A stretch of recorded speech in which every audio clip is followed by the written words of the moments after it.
Friends, it looks like the D23 announcements are starting to take shape. And to be honest with you, I'm getting a little worried about what we're starting to find out. Once we get the details on what we were promised at D23, it seems like Walt Disney Imagineering, or let me say Disney Corporate, is in a weird mindset. And I think how Disney handles the Red Car Trolley will be our biggest clue on what to expect with where the company's mindset is in regards to the theme parks. Bricky here, breaking down a little theory that I'm starting to put together about where the Disney mindset is at right now. It's called addition by subtraction. And I think this is something we're going to have to get used to. Let me break down and let me explain. And yes, I'm coming to you from my home studio as I have a lot of very ambitious video edits on the horizon, and I don't want to disappear for a week. So these will give me a way to pop up and give you some video content, create some community conversations, and the way that you interact with these videos will very much help shape future content to come on the channel. Sound good? I hope so. Let's get going. So let me just give you an idea of what I think like perfect Disney projects are, or as perfect as you're going to get. Because with creativity, you strive for perfection, but as an artist, you always feel like you fall somewhat short. But these are projects, 4 projects that I think Disney got as close as to what I think theme park perfection can be as far as design goes. Okay, we're not talking about all the rides. We're talking about creating something that just looks amazing, compelling, what you expect at a Disney park. Star Wars Galaxy's Edge. It looks beautiful. It's breathtaking. Every detail was placed in there.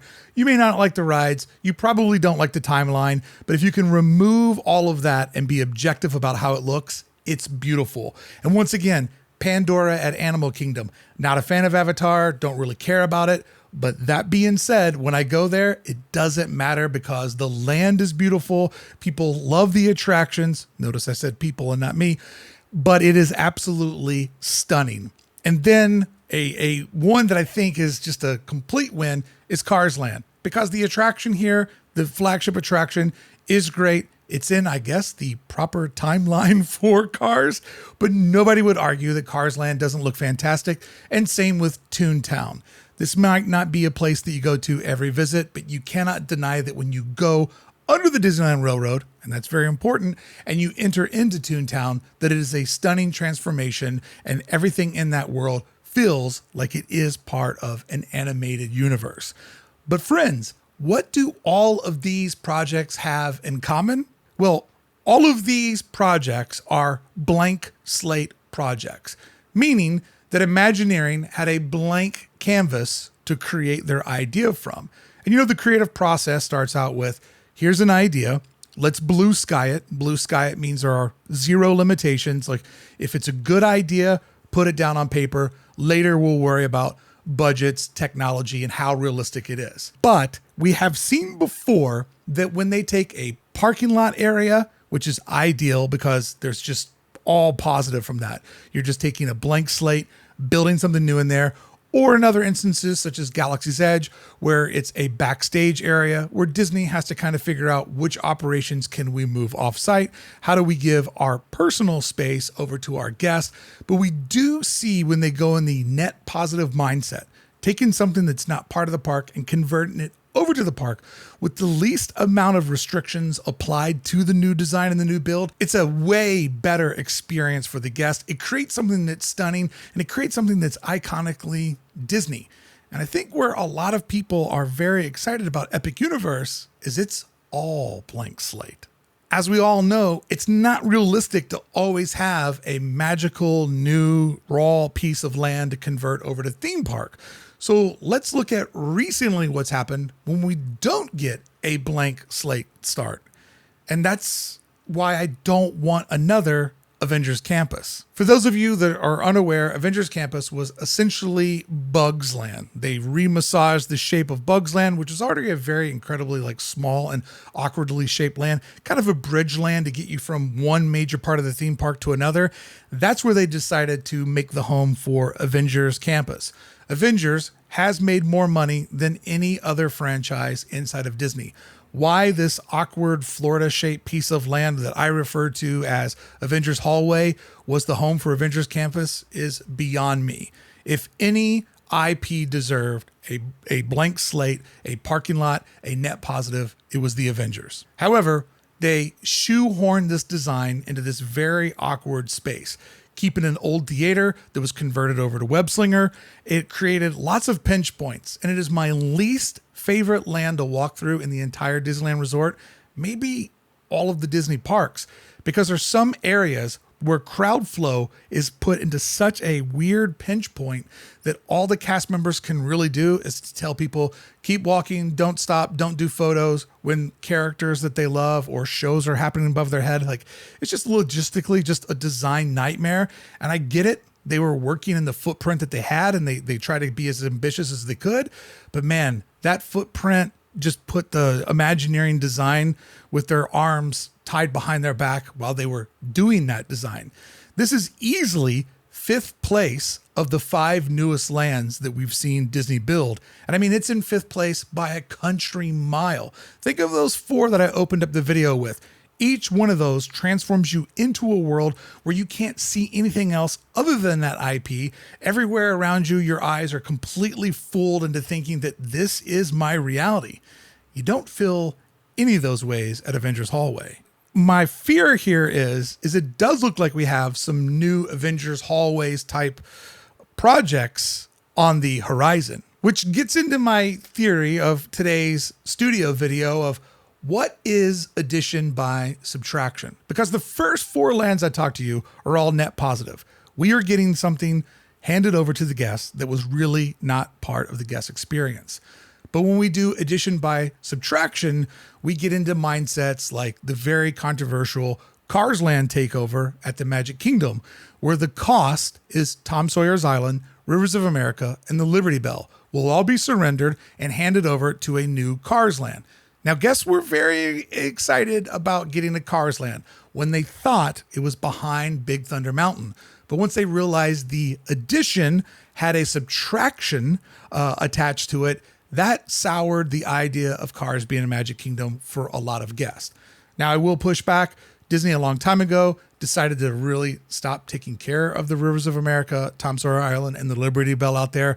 So my mindset is, let's give people something that you're going to take care of versus just having a part of the park that you've abandoned. Because abandoned parts of Disney parks is a big concern. A lot of the major parks have them. That's another video for another time. But another addition by subtraction appears to be the Monsters, Inc. roller coaster and land that was announced, because it looks like the potential cost might be the Muppets Courtyard, which is a beloved part of Disney's Hollywood Studios, but once again gets into that, if you're not going to take care of it, is it just time to get rid of it? Because they're definitely not taking care of the Muppets Courtyard in that sort of forgotten back corner of Disney's Hollywood Studios, which happens to be my favorite corner of that park. When I say addition by subtraction, this is really what I mean. Have we gotten to a moment where the only spaces that are left are active spaces inside of the park? And has Disney also got to a moment where they're so gung-ho on everything being so dependent on IP that even though it might aesthetically be an important part of the park, if it's not making big money, if it's not related to company synergy of selling movie tickets or Disney Plus subscriptions, is it earmarked to be pulled out of the park? I mean, you're not always going to have new land. I understand that. But all of these announcements so far have had some kind of like emotionally heavy consequences attached to them. And I could roll it off my shoulders when it was just one and be like, Rivers of America, Magic Kingdom, that makes sense. But it slowly feels like every bit of information we get is making this D23, even though exciting about all these new announcements, kind of stressful about what comes along with all these announcements. It seems like they're all carrying a heavy amount of baggage.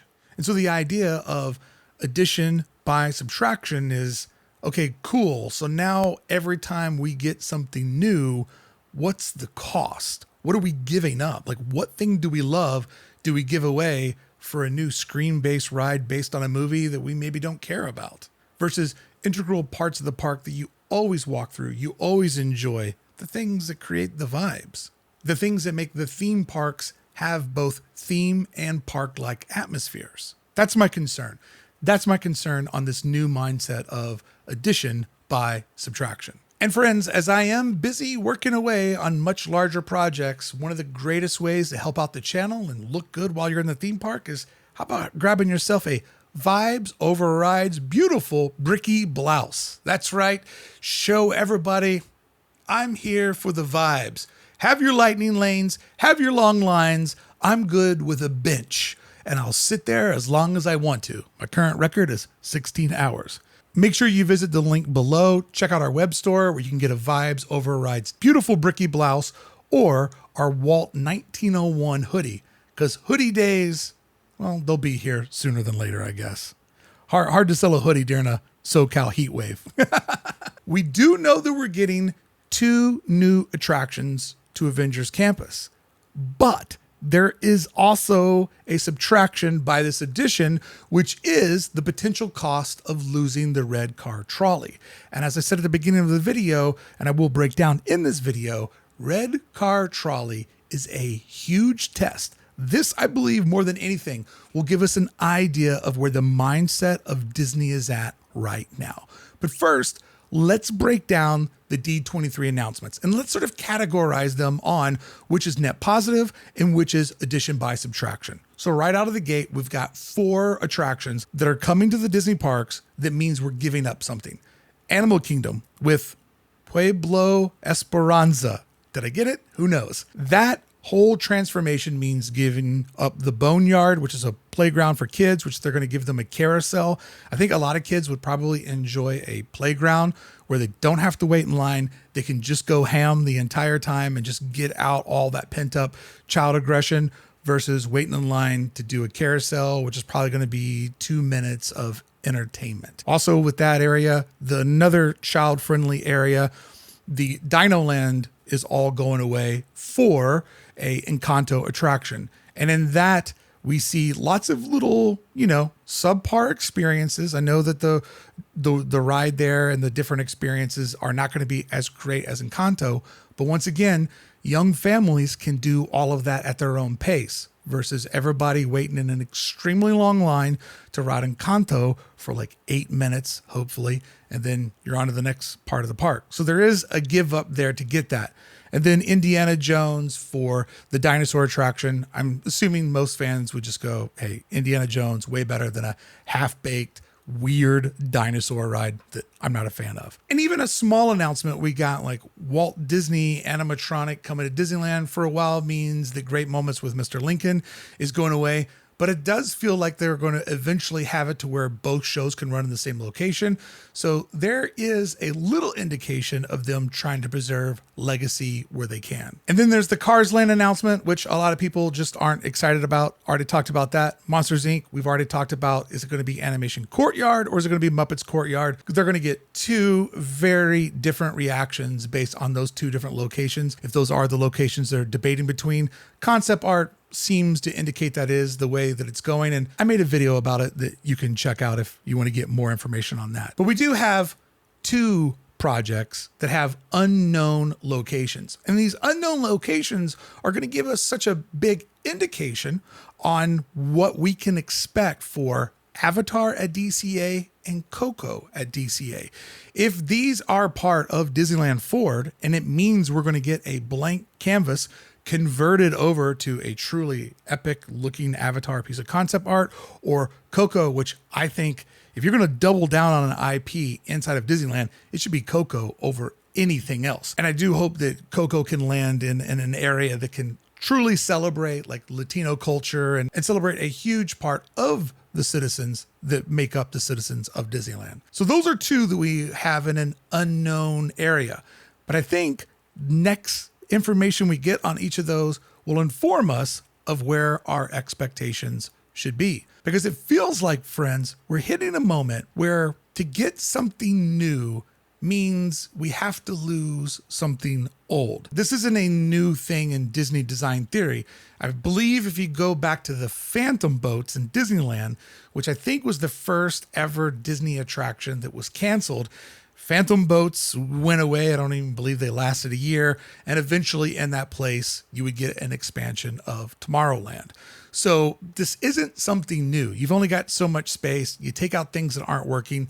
You gamble and invest on things that you hope will work and make that part of the park stronger. This is starting to sting a lot more to legacy fans because many of the attractions that are on the chopping block have been around for decades.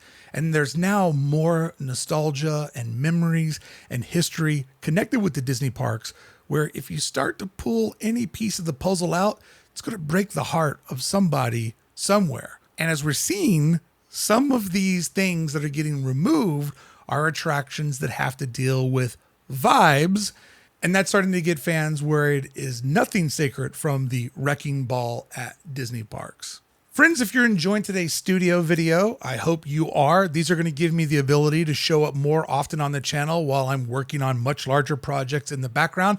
And I look at these as community conversations. So your comments in today's video will help me so much on informing me where to go and how to represent my community in future videos as we cover everything that we're talking about here today. Like basically everything I've talked to you about today is slated to become its own video when it falls into the schedule. And the best way to see all these videos is to subscribe to Hey Bricky. That will help me help you stay in the loop on all of these Horizons projects from a designer's point of view. Which gets into how Disney handles the Red Car Trolley. I think will say a lot about where their mindset is at.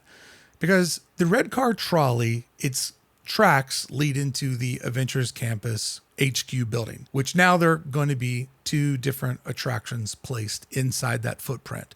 So there will no longer be the train barn for the Red Car Trolley. So the easy thing to do is like, pull it out. It's done. But there is a couple of easy ways to preserve the Red Car Trolley. We'll get to that in other videos because this is more about a different conversation. But let me ask you this. If they just say it's easier to pull it out, what does that say about the future of non-IP products or attractions inside of the Disney parks? If it's not attached to a movie, cartoon, or a character, can it just easily be swept out of the park and we're done with it? If they preserve it, it gives you an idea that there is a commitment to preservation, keeping vibes inside of the park, and keeping rides like Red Car Trolley, which is the only vibe ride inside of DCA. It's the only transportation ride inside of DCA, even though it is a very diminished experience currently, and nobody in their right mind would ever use it for transportation because you could walk to your destination 10 times faster than the train would ever get you there. But it's also one of the only kinetic energy parts of DCA. So if it just gets pulled out, I think we can read that as they don't care. They're going amusement park and they're not worried about being theme park. However, if they work extra hard, find a way to keep that in the park, I think that it says we're looking to grow. Some things will have to change, but we also want some things, the important things, to stay the same. Now, there are 2 announcements out of everything that we got at D23 that are pure net positive addition by addition. Avengers Campus and Villains Land. But why did these 2 projects feel so different? Well, obviously, it is hard to compare the excitement of an entirely new land and all the optimism that comes along with that with 2 new rides. And 2 new rides that seem to be screen-based, which then will make Avengers Campus a total of 4 attractions, all 4 attractions relying on screens. I think that creates 4 attractions that, in my mind, fall a little bit short of epic adventures that the Avengers are deserving. And adventures and Avengers, that's a hard one to get out for me. And this is something we'll discuss in future videos, but my mindset is, wait a minute, you earmarked enough land for a truly epic Avengers attraction. And now you're telling me you can fit 2 rides inside of that same footprint, which to me says 2 rides where there used to be 1 whoa ride. That's just, once again, how I'm reading all of this, that if you can get 2 in the footprint of 1, that's just a simple math of something somewhere got made a whole lot less epic, a lot smaller, so you could go BOGO This is why I have the most excitement for Villains Land, because it's the only project currently listed that I think shows the same potential of Star Wars Galaxy's Edge, Pandora, Cars Land, or Toontown. I think it's the only thing that was mentioned that is going to give us an idea to see fully what Disney is capable of and where their mindset is on new builds. This is the thing out of everything listed that isn't patching a gap, plugging a hole, or putting an overlay on something that should probably just go away. This is the moment where they're really combating Epic Universe, which is an entire net positive, a blank slate where new ideas, new stories, new adventures will grow. And it's not that I'm not excited about the other announcements. It's just now I feel like we have to look at every piece of concept artwork, every permit that's filed, and every little bit of information that we get on, okay, but what's the cost here? Because it looks like everything else is going into a addition by subtraction spot in one of the parks, making it even more important to pay attention to everything that they say so we can predict and shape where all of this is going, which to me is the funnest part of all of this. And I'll leave you with this. This is going to make any details that we get about Coco and Avatar at DCA to be the biggest news that I think that we can get, especially for West Coast theme park fans. Because if they just give us a little bit more information, just a little bit more, we'll quickly be able to figure out where these two lands or attractions are going, because they didn't quite say lands. And then that will give us the idea, should we expect something truly epic, or should we expect another Avengers hallway? If you want to see me covering all of these Horizon projects, giving each announcement its own video, make sure you subscribe to the channel and watch this playlist right here, where I'm dumping in all of my Horizons videos, and I'm following all of these projects from completion to cancellation. Friends, I would love to get your comments below. These studio videos are going to help me so much on informing how to make future videos based on the conversations that we have over here. Thank you so much for watching. Thank you so much for showing up. I appreciate you.